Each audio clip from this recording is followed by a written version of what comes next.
Alright, so if I'm going to go render this guy, the cake topper feet are functional, but they're not going to look very good. So what I'm going to do is go to my subtool menu. I have it selected already, so I'm just going to hit the nameplate, and that'll turn the eyeball off.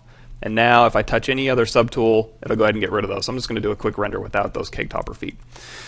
So in order to do that, I'm going to go to my render properties here, and you can just turn on perspective here on your perspective button, and then hit BPR, and you can do all sorts of cool rendering stuff in here. I'm going to go ahead and throw it into KeyShot really quickly. So I'm going to do render, external render, KeyShot. I'm going to turn off auto merge, and I'm going to hit BPR, and that'll open up KeyShot and throw my subtools right into KeyShot. All right, so now that we're in KeyShot, and we've got him in here. So at this point, it's just really up to you of what type of material. I'm just going to stick with my plastics here. So I'm going to start typing in plastic.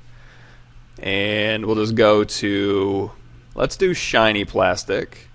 You know what? So what I'm going to do is actually go down here to my plastics. I'm going to go to, and get rid of that X out that, what I typed in up there. And we're going to go to hard, and then shiny. So these are all my shiny plastics. So my shiny plastics, I can just grab that and pull that onto his eyeballs. If I want to use the same material, I want to make sure I go into my materials tab over here and drag from this. If I drag over here, it's going to make another shiny black plastic, which I don't necessarily want. I want to just keep using this one because I'll be able to tune just this one material on multiple objects. We'll go ahead and do a light green. So it looks like we already have a dark green and a light green. That's perfect. So I'm just going to drag the light green on top of here, and then grab the dark green on top of here.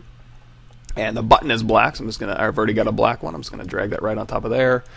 And we have a white, or really kind of a gray. That's fine. And we've got some light blue and dark blue already. This is going to be easy. So just dark blue, light blue. We need white, which we already have. And we need black, which we already have.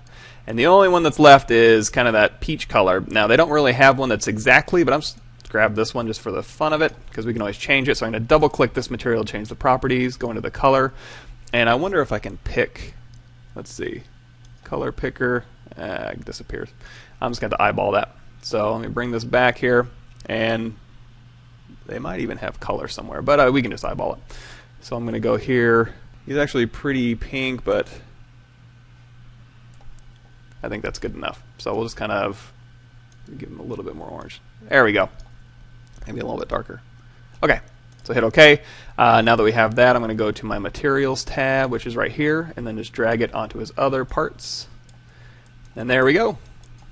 And of course, you can go in here and go to your environments and just change his environment. There's studio environments here if you're doing kind of a studio render. And if you don't want to see the environment back behind him, let's go ahead and see if we can find... The startup one's okay. I'm going to go here to environment, and we're going to change it to just a colored background. Make this maybe a dark gray. Hit OK. You can do ground reflections. If you turn that on, you can actually see him reflected in the ground plane if you'd like. If you want to make him look small, like a kind of a tilt shift thing, go in here to your camera, and you can choose under lens effects. You can do turn on depth of field. You can do select point focus. I'm going to go ahead and check that. It's going to say click to select it. I'm going to go ahead and tap right in the middle of his face. And then I can do my f-stop. So if I drag this to the left, it'll start blurring everywhere, but so it'll focus here. If I'm done clicking the point, I can click done. And now you can just kind of play with your f-stop a little bit to kind of be in focus here and out of focus here. Kind of depends on the look you're going for. But we can also turn depth of field off. So a lot of cool things you can do in here, a lot of cool lighting effects, a lot of cool material effects. Again, if you do want to change one of the materials on these objects, like if his pants are too shiny, just click his pants here, double click his pants in the scene, and if you go to the scene tab, you can actually click his pants and it'll select the pants geometry for you. You can turn that on and off, or you can just double click the pants. That goes to material properties, go here to roughness, and just crank that roughness slider up a little bit, and that'll make them a little less specular. You can also change the specular value. You can change the diffuse color. If that's not the right color of blue, we can make them a little bit darker here, a little less saturated. Whatever you want to do. So a lot of power in here, just for some really quick rendering.